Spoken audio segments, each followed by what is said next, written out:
Hey, crew, and welcome back to Trenches. I'm your host, Milan Perez. On this show, we have unfiltered conversations with entrepreneurs in the messy middle. We dig into the experiments, defining decisions, disasters, pivots, and breakthroughs that shaped their companies long before the world was watching. Before we get into it, if you like this episode, which I know you will, please take a moment and like, subscribe, and share this episode to your group chat. Hey, crew, and welcome to a new episode of Trenches. Today, we're sitting down with Kat Sheppard, a two-time founder and the driving force behind Tote. Tote began as a personal shopping app that helped users make outfits from existing items in their closets, create new outfits based on occasion, helped you pack for upcoming trips, and if you were in the market for something new, could give you personalized recommendations based on your personal style. It literally could do it all. However, after launching, Kat discovered a different gap in the market and decided to remove Tote from the App Store and pivot into a new lane. Well, you guys, let's welcome Kat to the Trenches podcast. Hi, Kat. Welcome to Trenches, the podcast. Hi, thanks for having me. I have to ask our signature first question. What trench are you in right now? We are in the trenches of fundraising. So we are in the thick of it. There's a lot going on, but we're obviously still in the middle of a pivot. So figuring out what our business looks like there. So a lot of different things at once. Yeah, that is really exciting. I definitely want to dig into the fundraise and what all is going in to Tote nowadays. And speaking of that, in your own words, what is Tote today? So Tote is a suite of agentic tools specifically for brands within fashion, performance wear, and lifestyle brands. And so we're building tools that enhance the human experience on websites to be able to tell the brand story in your tone of voice and being able to give better recommendations based off of the context of whoever is landing on that website. That is just so cool. And you recently pivoted to going B2B and that being the direction of Tote, correct? When did that pivot happen? Very recently, we made the official decision in December. It's now February. So it's been a couple of months of us just kind of getting this new hat on our head, but it was definitely foreshadowed for a couple of months before that. We started kind of working with brand partners and hearing their feedback for probably August through December. And so it definitely was a bittersweet and interesting decision, but it was the right one for sure. Can totally see that. So you launched in the App Store and you started building personal styling, and now you're here. How did you uncover that different problem that brands didn't want to connect directly to your audience, but what they really wanted was a tech infrastructure that empowered their shoppers and to help them meet internally and like to help them really bridge that shopping experience gap for them as a brand. Yeah, I think the initial idea of being a discovery platform was super interesting for brands, but brands also know how long it takes to build an audience and create conviction. And not only that, but when it's a third party recommending their brand, there is kind of an additional level of, research and discovery process that has to go into that. And so I think like as we started working with brands, they saw that as being the longer tail value. So as we built our audience, it would be simultaneous with them building theirs. But unfortunately, that takes a lot of time. So I think what they realized was that the tools we were building within our consumer app were currently valuable and something that people could use tomorrow, especially for these brands. No matter what third parties they're working with, they are also driving traffic to their site, whether it's from their paid media or their organic social or their influencer efforts, their in person events, whatever that might be. That's still 99% of their job. So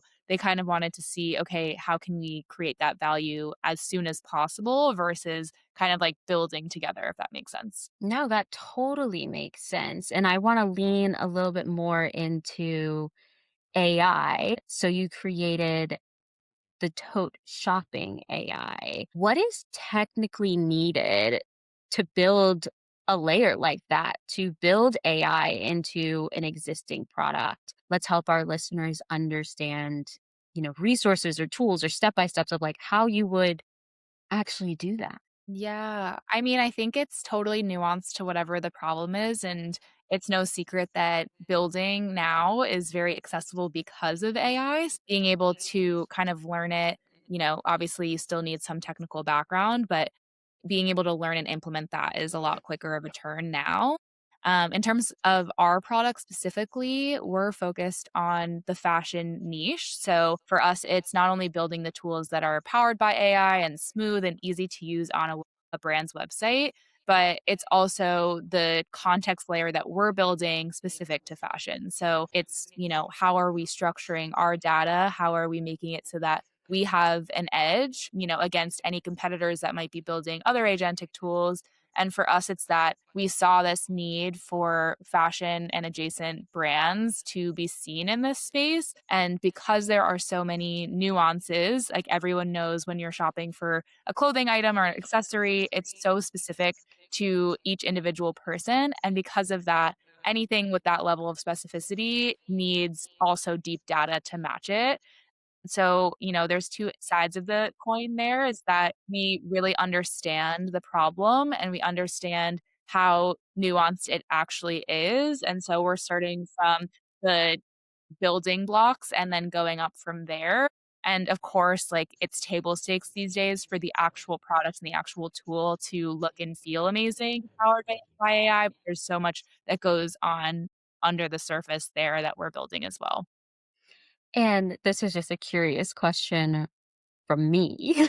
When it came to the AI and the personalization part, is that something that you all built, or did you partner with another AI platform that's out there to have even that piece of infrastructure for you guys? Yeah, it's something that we've built, but we're trained off of the larger LLMs, so that's accessible by anybody. Anybody technical knows that, there are so many things you can be doing with those models and those data sets. So being able to manipulate that data and kind of put up guardrails for whatever problem you're trying to solve is definitely the biggest challenge.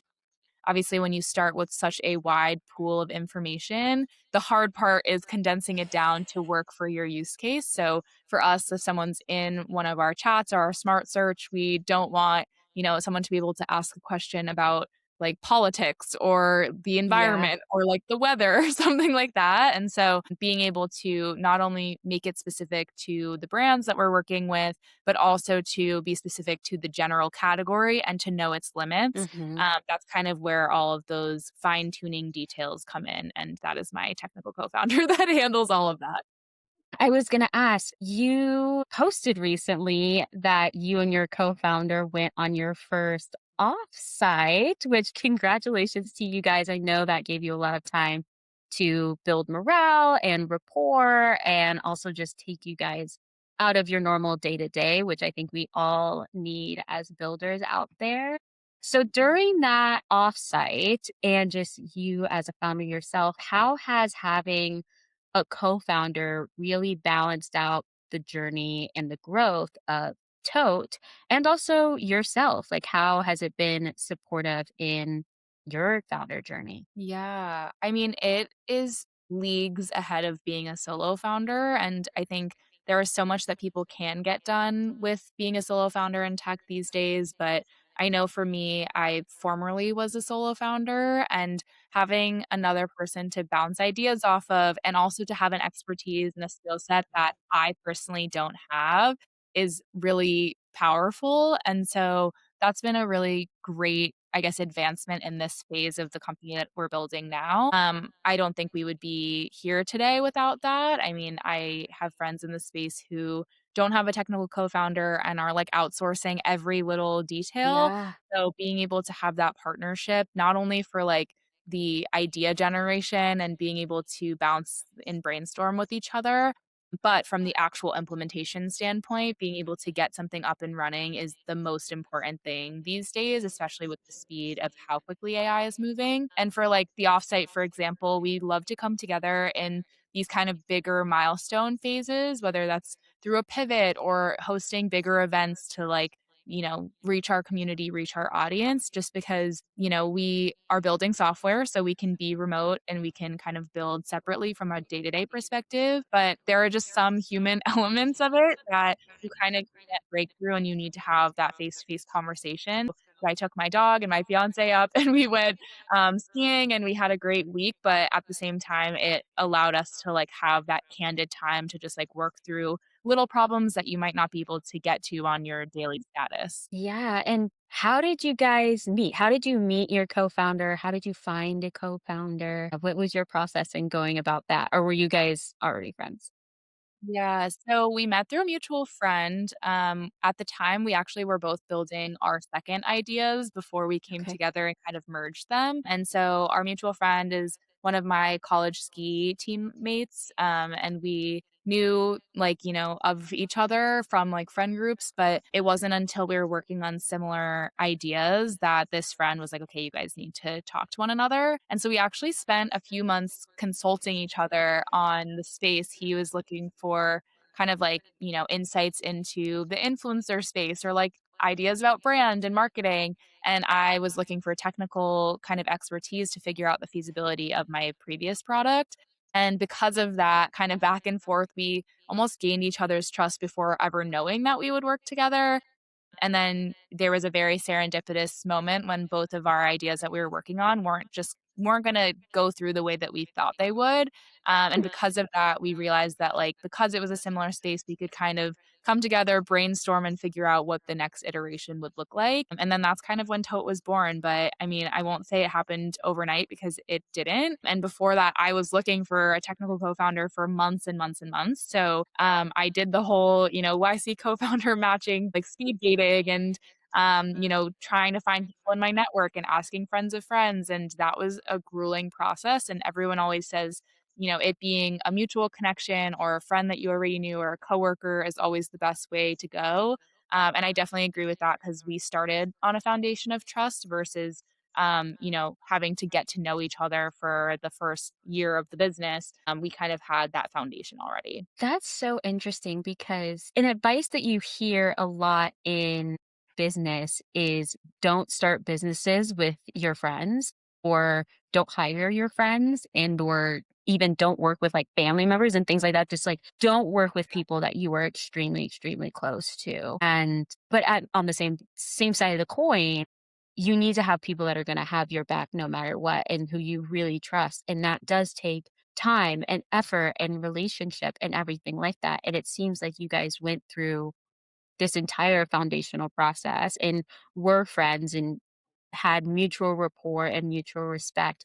And then you guys came together to mend to blend your minds and become who you are today. And so for the solo founders out there, since you went through the whole speed dating around co-founders and asking friends and family, what advice would you give to someone who is building solo right now and really wants a co-founder, but it just hasn't happened yet?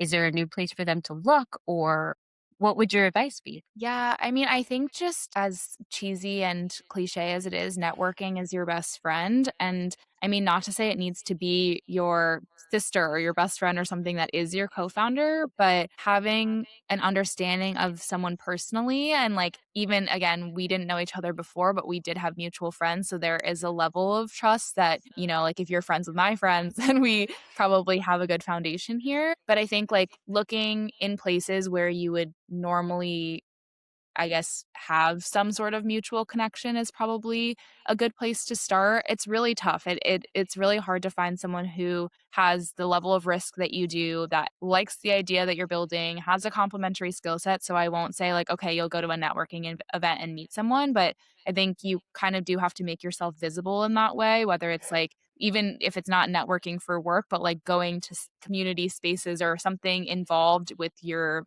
idea that you're working on could be a really great way to do that. And I mean, it's interesting that people say don't work with your friends and family.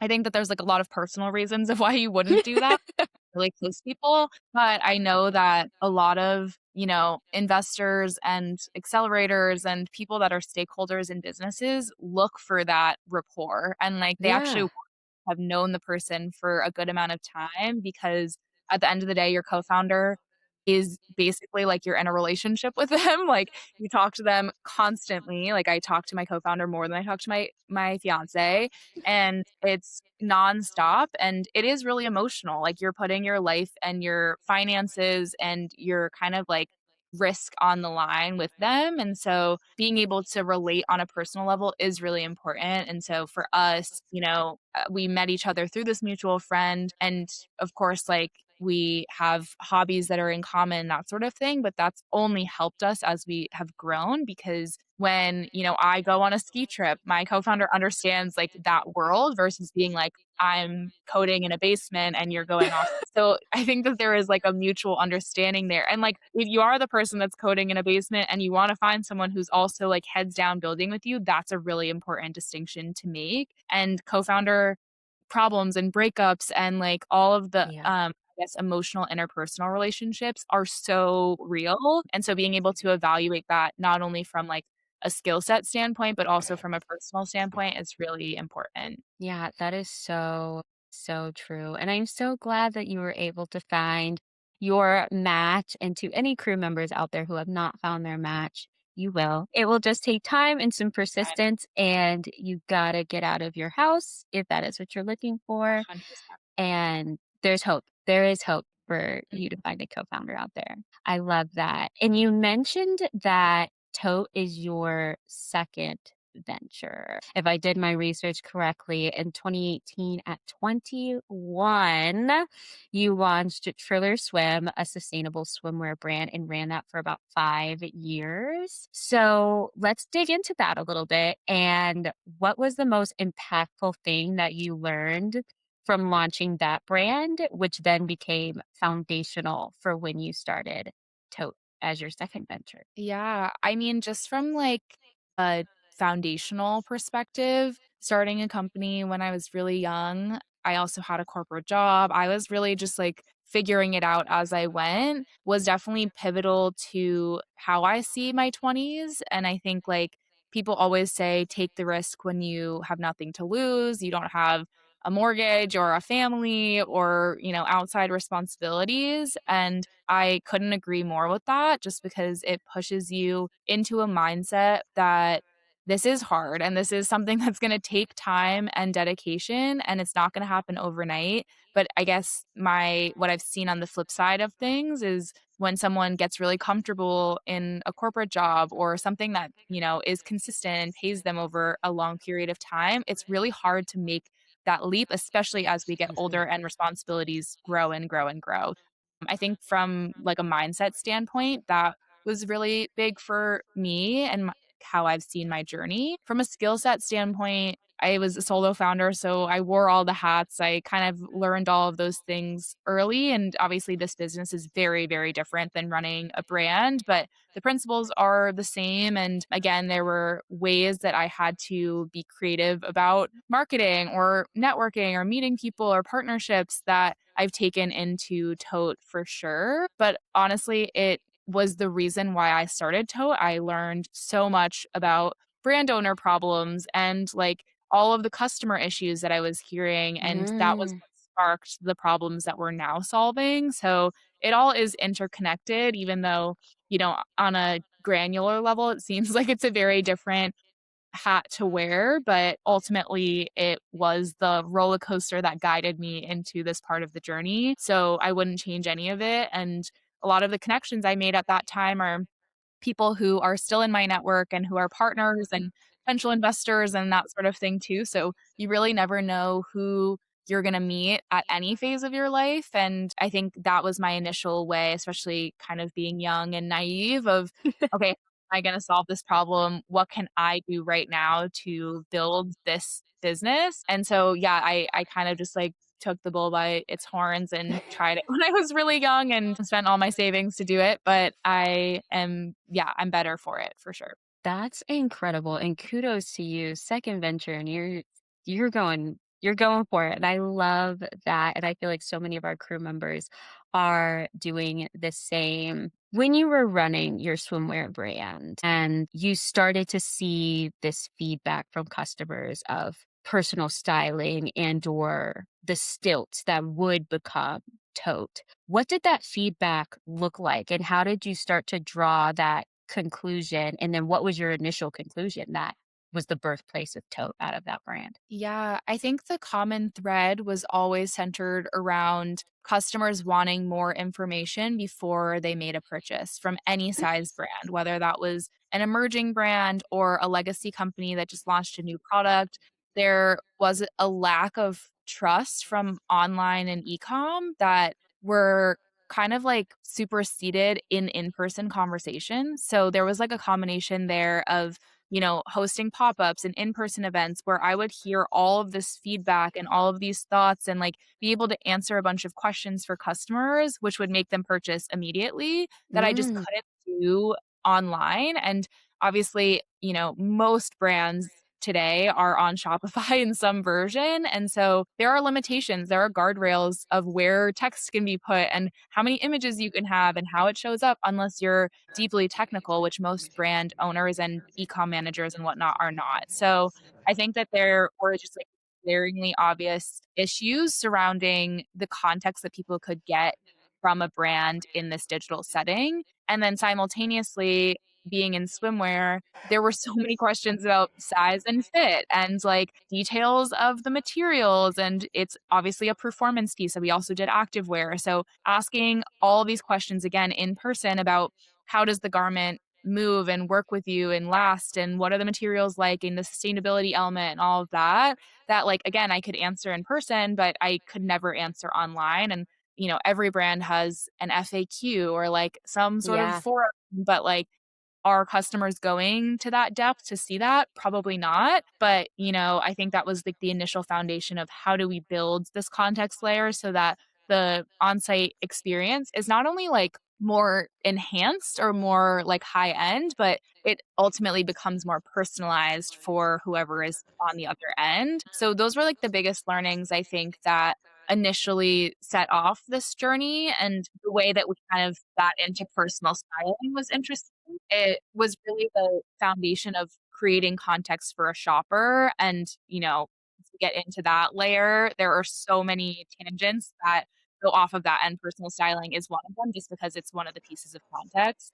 But now as we see it, we do build it with the intention of being a conversion and a community driven effort. So being able to drive a purchase, but also understand why is someone on this website? How can we create a better experience for them? And what is there to learn about the shopper that we didn't know before? Yeah. Yeah. Yeah. I love that. That is super helpful to know. And especially as people are out there in their first ventures and they're getting, again, that feedback, they're looking at how AI is coming into play in their businesses and what the future could look like, what problems are coming up. You're such a customer centric founder, which I hear that all the time in larger podcasts or just larger thought leaders in the space of you have to be obsessed with your customers. And that has led you quite literally into your current venture, which is really, really cool to hear. And speaking of the future, since you're kind of living in it, you're building in fashion tech, which I know has been around, but more and more every single day, we're seeing fashion tech become its own industry, not only within tech, but also within fashion and what the future of that is. So, as the fashion tech industry grows and AI continues to improve our daily experience, thinking of meta glasses, virtual try on avatars that are customized to you, personalized AI product recommendations, which we have seen OpenAI and some larger LMMs trying to integrate into their platforms. What are your predictions for the fashion tech space in 2026 and beyond? Yeah, I think the biggest words that we hear are personalization and curation, and kind of figuring out how to cut through the endless noise in the fashion space and being able to tailor down the results to match what you're looking for, and then also to create that personalized layer on top of that. We're kind of tackling both in a way where we want to make sure that as we're working with this specific niche and we're going really deep into this vertical category wise, we are being able to give people something on a silver platter without them doing a lot of heavy lifting. So whether that's like, yeah, giving product recommendations based off of like your click patterns or like Mhm. giving a curated outfit based off of a thing you have in your cart, whatever that might look like. I think that's going to be one half of the puzzle. But the other half is that because of these bigger LLMs and people being able to talk to all kinds of chatbots, there is like this level of rewiring of our brains of how we search and discover that is almost becoming so pertinent in our day-to-day life that when you don't see it, you're kind of like, okay, whoa, we're stuck in the past here. So Oh. I think that for us, it's how are we showing up in a way that feels native and understandable for the shopper while also speaking to the brand's unique voice. And I mean, it's interesting that you say that I'm customer centric because I feel like we're both shopper centric and like brand side centric because those are both of our customers at the end of the day. Mhm. And so for us, it's how are we servicing the brand in order to service the customer? And so I think, as we like continue to see people being more and more comfortable with these LLMs and interacting with them, especially through the chat interfaces, we're going to see an expectation that things are going to be immediate, that you're going to get the answer you need, and that it's going to have context about you. So, our goal is how do we take and create this context layer Mhm. of you as a shopper and inject that into the experiences you're already having. So, on the sites that you're landing on, anyone talking about how ChatGPT or anything is going to like take over the entire shopping experience has never met a fashion girl because the way I 20 different brands every day minimum just from ads and influencers and the space that we're in. Yeah, there's no way that that can capture everything. But on the flip side of it, because that discovery is going to be at our fingertips, when you do land on a brand's website, it's only going to become more and more necessary that the brand is also moving into 2026 and beyond and giving this higher end modern experience too. That is so true. I hadn't thought about that. That is so, so true because there is so much expectation when you go on websites nowadays, just when you go on the web, whether it's a social channel, whether it's a newsletter, whether it's a YouTube channel, like it could be anything. And brands do have an even higher standard of that, of what that experience is like. And your product is all about leveling up that experience in like a new and exciting way. And we have chatbots, but most of them, when they pop up on sites, they're customer service. Like they're trying to answer those basic questions that are not in the FAQ section. Whereas in you're building something that really can enhance the shopping experience while they're browsing pages online, while they're digging through the descriptions and materials and all that kind of fun nitty gritty stuff that is available on Yeah. websites. So I love that, and that may be why I was looking at it or saying that you are customer centric because to me, you are expanding that experience. Like you are helping customers and or shoppers have an incredible Totally. experience while they're on a website, and I love that. No, 100%, and it's all symbiotic. If the customer is happy, then so is the brand and vice versa. So, I think that that's one thing that maybe some of our competitors overlook is that they're not focused on both, they're focused on one or the other, and because of that, it almost feels like a mismatch of experiences. So, yeah, we're excited to bring that kind of like layer of expertise and unique perspective for sure. That's incredible. And I wanted to touch a little bit on how we met, which you were another TikTok founder who I became mutuals with, and it has been amazing. And we actually truly started chatting because you're building in public and you have a wonderful female founders WhatsApp chat with over 350 women, probably closer to four, if not 500 by now. I feel like it is constantly growing and it is insanely active. I feel like my watch is going off Yeah. right now with wonderful ladies connecting in the chat. And I was reading your Substack and you said people are watching you. They care They just care more about what they're doing themselves.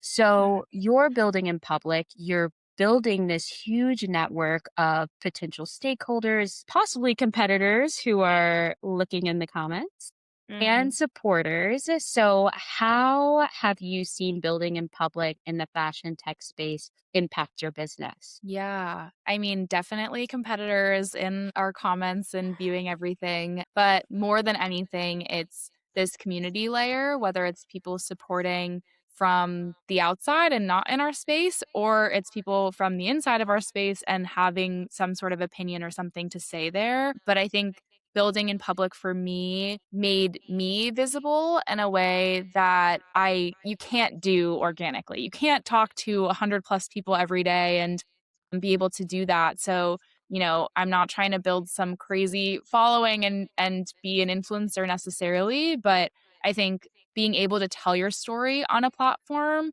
there are people watching. Like no matter what you post, you will get a couple of views at the very minimum. Someone will see it. And I heard that advice probably a few years ago where people forget and are kind of jaded by the number of views and the number of likes and like the massive amounts of people on social media that they forget that if you get 300 views on a video, that's still a ton of people. Imagine those 300 people in a room. So I think that that was what pushed me to start. There's my dog. Harry. But yeah, ultimately, I think the thing that made me less fearful of getting in front of competitors or people copying my idea or whatever is one, that it's so hard to build a business. So, like, if someone wants to copy an idea and go for it. It's going to take all of Try my it. energy, go and try. But the other half is that a lot of people who I viewed as competitors, even like from their one liner or from something that they posted on TikTok or whatever that might be, I've met them now. And ultimately, what we're doing is very different. Our target audience is different. The end goal is very different. Who's in our network is very different. And, you know, I believe that there's enough cake for everybody. Like you will find your piece of the pie if you stay really true to yourself and if you kind of block out the noise that needs to be blocked out and just focus on your customer. So, kind of going back to that customer centric approach. But I was lucky that early on, I was able to meet a lot of my competitors in Mhm. person. And so I think that took this barrier down of like, it's so easy to see someone's username or like, them posting a comment or posting a video and feeling almost like attacked, like in a way. Like it feels like, oh my gosh, how did they know this thing I'm building? Or why did they find me? Like there's a lot of ways to spiral when you're hiding behind a keyboard. But when you meet someone and kind of break those walls down, I would say 9 times out of 10, I have done that, and the person has turned into a friend, a partner, someone who can symbiotically help in the relationship. So I think that that's something and like why I wanted to start this group chat and why I let in competitors and people who are in my space.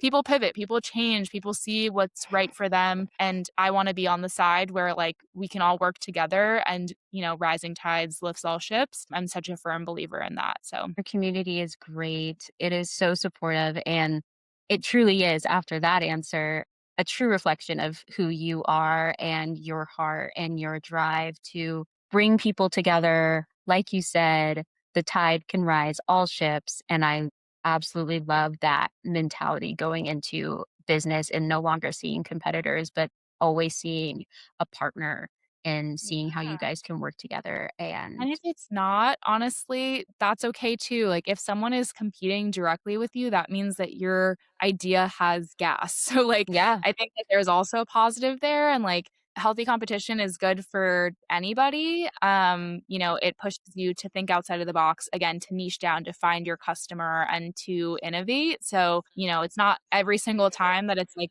a best friend and a partner, but again, most of the time it is. And when it's not, it's all power to the other person too. absolutely. So, in closing, we have two final questions.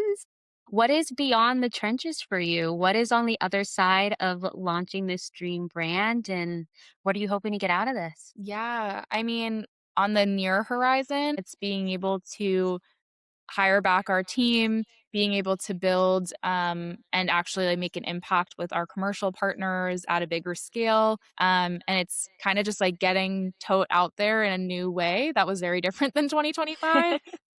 But beyond that, I think our biggest goal is to create this ecosystem for the shopper and for brands to tell their story in a better way. And obviously, that's the simplified and bigger vision version of it. But I really do think that the tools we're building, although they're powered by AI, are bringing out a more human element of this whole process, which sounds counterintuitive. But I think that there's so much that can be done there to enhance the human experience, honestly, to make things quicker and easier when you're on your phone and you're shopping, et cetera, so that you can go and live your life more. And so we want to be on that side of things where we're not sucking you into another like doom scroll or, endless shopping. We want to make sure that we're getting you to your end result in a more personalized and contextual way. Absolutely. And our final question, what is something you wish you could tell everyone listening to this podcast right now? I think I hear a lot that if you have an idea, just drop everything and do it. I honestly think that I have a contrarian opinion to that because this took so much time and we're not even at the beginning. Like I like to say, like my co-founder and I have spent our entire 20s being founders and we don't even feel like we're at like the first peg yet. So I think my advice is everything takes time and like if you're building something, you have to have a deeper drive and a deeper passion for that thing to make sure you're solving it in a way that actually makes sense for people. And I think the advice of just like dropping everything, dropping your stability and jumping in feels a little outdated just because there's so many ways to gather research and to like come really prepared to the point where you absolutely can't do anything else but this problem. And so that's kind of how my co-founder and I have approached it. And I feel like there's almost like a level-headedness to it that you don't hear a lot in the startup world because it is so extreme. Like people are looking for these massive outsized kind of results and outcomes. And I think because of that, they think that the building blocks to get there need to be this outsized, crazy risk-taking thing. But so many of the people that I've seen succeed kept their 9 to 5 for as long as possible or did, as much research and pivoting and iterations as they possibly could before they went and raised the Mhm. capital. And so I think like being prepared and like trying is definitely overrated these days because everything looks like an overnight success, but Mhm.